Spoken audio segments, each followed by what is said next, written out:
बिहार में इसी साल विधानसभा चुनाव है और ऐसे में तमाम दलों के द्वारा जो है लगातार अपने अपने पक्ष में काम किए जा रहे हैं। ऐसे में अगर किसी पार्टी की चर्चा तेजी से हो रही है तो वो है जनसुराज, और उसके राष्ट्रीय अध्यक्ष हमारे साथ हैं उदय सिंह उर्फ पप्पू सिंह जी, जो पूर्णिया से सांसद रहे हैं और इससे बात करेंगे, जानेंगे। उदय जी, सबसे पहले हम आपसे ये जानना चाहेंगे उदय जी, जो इतना बिहार में अगर विकल्प के रूप में अगर लोग कहीं न कहीं अब आपको पसंद कर रही है, देख रही है, ऐसे में आप कैसे अलग हटके अन्य दलों से, ये जानना चाहेंगे। आपके प्रश्न में ही आपका उत्तर है अंशु जी। हमें लोग क्यों पसंद कर रही है? हमें लोग इसलिए पसंद कर रही है कि जो हम कह रहे हैं और जो खास करके प्रशांत किशोर जी गांव में जाकर कह रहे हैं, वो लोगों की ये समझ आ रहा है कि पिछले 30-35 साल से उन्होंने उन्हीं लोगों को अलग अलग वेशभूषा में चुना है, और जब एक ही चीज़ को आप बार बार चुनिए तो नतीजा तो वही मिलेगा, कोई अलग नतीजा तो मिलेगा नहीं। तो इसलिए लोगों को लगता है कि समय आ गया है कि एक परिवर्तन करें, और उस परिवर्तन में वो जनसुराज की ओर देख रहे हैं। और जनसुराज किसी एक समूह की पार्टी नहीं है, ये पूरे बिहार के लोगों की पार्टी है। और हम बार बार शुरू से कह रहे हैं कि गांधी जी के बताए हुए रास्ते पे और अंबेडकर जी के जो उन्होंने राह दिखाया है हमारे संविधान के माध्यम से, उस रास्ते पर हम लोग चलकर बिहार के सभी लोगों को साथ लेकर एक नई व्यवस्था कायम करेंगे, जिस व्यवस्था के अंतर्गत बिहार जो उल्टे दिशा में जा रही है उसको रोककर, उसकी राह बदलकर उसे सही राह पर चढ़ाएं। और जब सही राह पर चढ़ जाएगी तो इतने मेहनती लोग हैं कि शीघ्र अतिशीघ्र बिहार में बदलाव दिखने लगेगा। उदय जी, आप जब से राष्ट्रीय अध्यक्ष बने हैं, आपका नाम ही उदय है, मतलब ये समझ में आ रहा है जो अब जनसुराज का कहीं न कहीं उदय होगा बिहार में। हमारा सवाल है, जो आखिर मान लीजिए विकल्प के रूप में जनता आपको देखे, आपने कहा जो हमें तमाम तरह से आपने बताया जो देखना चाहिए, लेकिन एक सवाल है जो ये तमाम लोग भी कहते हैं, बीजेपी के ऊपर आप लोग सॉफ्ट कॉर्नर रहते थे। क्या बीजेपी की जो बी टीम वाली बात है वो कितना सत्य है? क्योंकि कल मोदी जी भी आ रहे हैं और आप लोग जो है बीजेपी को लेकर कभी कुछ नहीं बोलते, नीतीश कुमार पर ही टारगेट करते हैं। अब शब्द का इस्तेमाल न हम नीतीश जी के लिए करते हैं, करना पसंद करेंगे, न राज्य के नेताओं के लिए, और न ही प्रासंगिक बात केंद्र सरकार या बीजेपी या मोदी जी के लिए कहने से हम परहेज़ करते हैं। कोई ऐसी चीज़ नहीं है जो आलोचना करने लायक हो और हम उसमें पीछे रहते हैं, लेकिन ये धारणा बनाई जा रही है कुछ राजनीतिक दलों के माध्यम कि हमें बीजेपी के लिए कोई सॉफ्ट कॉर्नर है। कुछ लोग तो उसको बी टीम भी कह देते हैं। तो चलिए, कम से कम बी कहते हैं, इसका मतलब उनको ABC तो बोलना आता है। यही बहुत बड़ी बात है आजकल के नेताओं के लिए कि वो ABCD आता है उनको।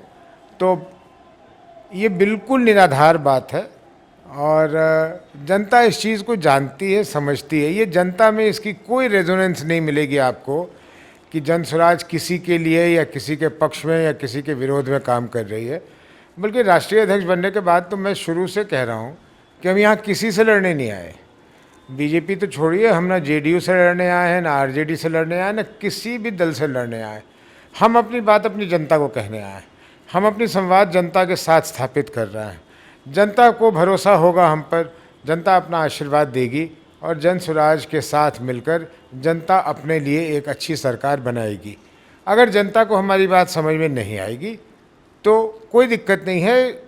जनसुराज इसी लगन के साथ, इसी मेहनत के साथ बिहार में काम करती रहेगी तब तक, जब तक बिहार में परिवर्तन नहीं हो जाता। अच्छा, एक सवाल, अभी भी देश में देखा जाए तो जातिगत जनगणना में ही लोग उलझे हुए हैं, लोग कास्टिज्म में ही उलझे हुए हैं।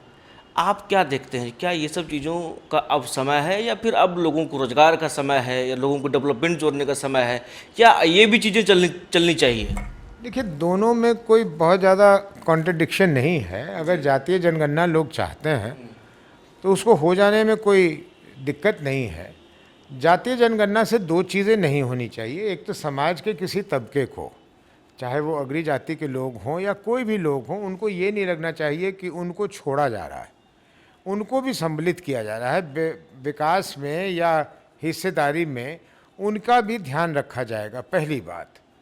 और दूसरी बात, जातीय जनगणना आखिर तो समाज का ही हो रहा है, और अगर रोज़गार का पैदावार होगा या नौकरियां बढ़ेंगी या अवसर बढ़ेंगे, तो अगर उनको उनके हिस्से के अनुसार भी दे दिया जाए, मेरा तो मानना है कि किसी को दे दीजिए, लेकिन साल में अगर आप 5-10 करोड़ रोज़गार की व्यवस्था कर देते हैं तो देशवासियों को ही वो 10 करोड़ नौकरी मिलेगी ना। कोई हम विदेश से लोगों को तो ला के वो रोज़गार वो नहीं दे देंगे।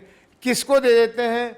ये जो उस राजनीति को करना चाहते हैं वो करें कि ये इस जाति को मिलेगा, उस जाति को मिलेगा। जिस जाति को देनी है दीजिए, एक तो किसी को छोड़िए मत।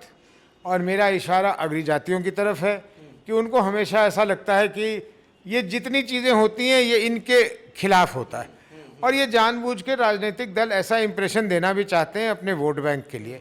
जन स्वराज की ऐसी सोच नहीं है। जन स्वराज की सोच है कि अग्री जाति भी हमारे लिए उतना ही महत्वपूर्ण है जितना पिछड़ी जाति या अति पिछड़ी जाति या कोई भी। हक किसी का छीनकर किसी को दे देना ये न्याय संगत बात नहीं है।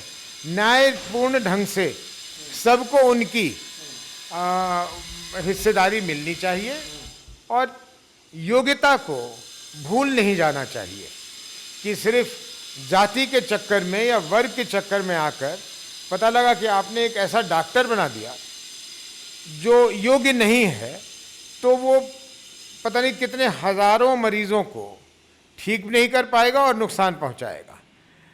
एक हवाई जहाज़ का पायलट किसी जाति का हो, अग्री जाति का हो या पिछड़ी जाति का हो, अगर वो योग्य नहीं है तो हवाई जहाज़ की दुर्घटना करवा सकता है। इसलिए योग्यता को ध्यान में रखकर, जाति को ध्यान में रखकर अगर कोई चीज़ की जाए तो वो न्याय संगत बात होगी, इसमें कोई बुराई नहीं है। आपने पूछा कि जन स्वराज का इसमें क्या ख्याल है। देखिए, जातीयता या जातिगत राजनीति एक सच्चाई है, और जन स्वराज आसमान से नहीं टपकी।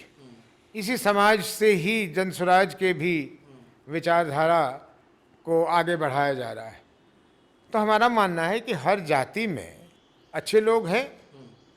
हम तो कह रहे हैं सही सोच सही लोग, हम तो नहीं कह रहे कि इस जाति के लोग। अगर किसी कारणवश किसी जगह एक जनप्रतिनिधि किसी एक जाति का होना चाहिए, तो हम उस जाति में से सबसे अच्छे व्यक्ति को ढूंढ के निकालेंगे और उसको लड़वाएंगे चुनाव। इसमें हमें कोई परेशानी नहीं है। तो एक दूसरे में, जैसा मैंने कहा, कोई कॉन्ट्रडिक्शन नहीं है कि अगर ये तो वो नहीं और वो तो ये नहीं, ऐसा नहीं है। जाति आधारित राजनीति में भी जन स्वराज का सोच अलग है। योग्यता, सुचिता, अच्छी सोच के लोग, अच्छा जो नियत रखते हैं वो लोग, जिस भी जाति के हों, स्वागत है, उसमें तो कोई दिक्कत ही नहीं। उदय जी ये बताइए, जो चुनाव लड़ेंगे आप लोग, तो अभी तो अकेले लड़ने का प्लानिंग है, एक तो ये हो गया। अगर जितनी भी सीटें आती, जो भी सीटें आती, तो क्या माइंडसेट क्या होगा, किसके तरफ जुड़ेंगे, किससे अलायंस रहेंगे या फिर अकेले रहेंगे? ये भविष्य की बातें क्यों करें, लेकिन हमने पहले कह दिया, और मैंने तो राष्ट्रीय अध्यक्ष के तौर पे कह दिया कि हम गठबंधन को ठगबंधन मानते हैं। ये लोगों को ठगने का तरीका है, और कि आप चुनाव के पहले इकट्ठे हो जाएं, कुछ सीटों का बंटवारा कर लें और किसी तरह आप सत्ता में आ जाएं और फिर लड़ाई लड़ें और मलाई खाएं, और जनता फिर 5 वर्ष टुकटुकी लगाए देखेगी। तो हम लोग गठबंधन में विश्वास नहीं करते। हम लोगों ने कहा है कि हम 243 सीटों पे लड़ेंगे तो लड़ेंगे। बहुत सारे ऐसे दल हैं जिनकी सोच हमसे मिलती है, जैसे आरसीपी सिंह जी की आस्था थी, उनका सोच हमारे साथ मिला। मैं उनका आभार प्रकट करता हूँ कि वो हमारे दल के साथ आके उन्होंने विलय कर लिया। अब उनकी पार्टी हमारी पार्टी एक ही है, अब हम लोग साथ चलेंगे, साथ लड़ेंगे। चिराग पासवान जी एक उभरते हुए नेता हैं, उनकी अपनी पार्टी है, केंद्र में मंत्री हैं, एनडीए के हिस्सा है। इससे ज़्यादा मुझे उनको क्या देखना है। एक अंतिम सवाल मैं लूँगा, लास्ट सवाल है मेरा। तेज प्रताप को लेकर के ये चीज़ें आ रही है सामने, जो आप भी जानते हैं पार्टी और परिवार दोनों से निकाल दिया गया है। क्या लगता है, बीजेपी जदयू के लोग ये भी कह रहे भाई बोया तो उन्हीं ने है तो काटना तो पड़ेगा उन्हीं को, आप कैसे देखते हैं उदय जी? अंशु जी, इस पे टिप्पणी करना हम लोगों के लिए शर्मिंदगी की बात है। ये उनका पारिवारिक मामला है, किस बच्चे ने क्या किया, किस पिता को क्या दुख पहुंचा, किस पिता ने क्या उस पर कदम उठाया, इस पे मेरा या किसी का बोलना ये बिल्कुल अप्रासंगिक है, इसकी बिल्कुल आवश्यकता नहीं है। राजनीतिक क्षेत्र से क्या जुड़ता है ये? राजनीतिक क्षेत्र से जुड़ता है कि उन्होंने अपने एक बच्चे को पार्टी से निकाल दिया, लेकिन पार्टी भी उन्हीं की है। ये तो परिवारवाद वाली पार्टी है। और किसके लिए कर रहे हैं लालू जी? ये आरजेडी की बनावट किसके लिए है कि तेजस्वी जी मुख्यमंत्री बने?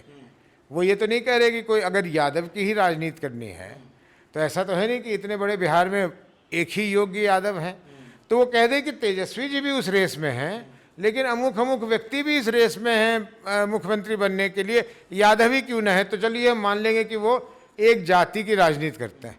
जाति की भी राजनीति नहीं करे, परिवार की राजनीति कर रहे हैं।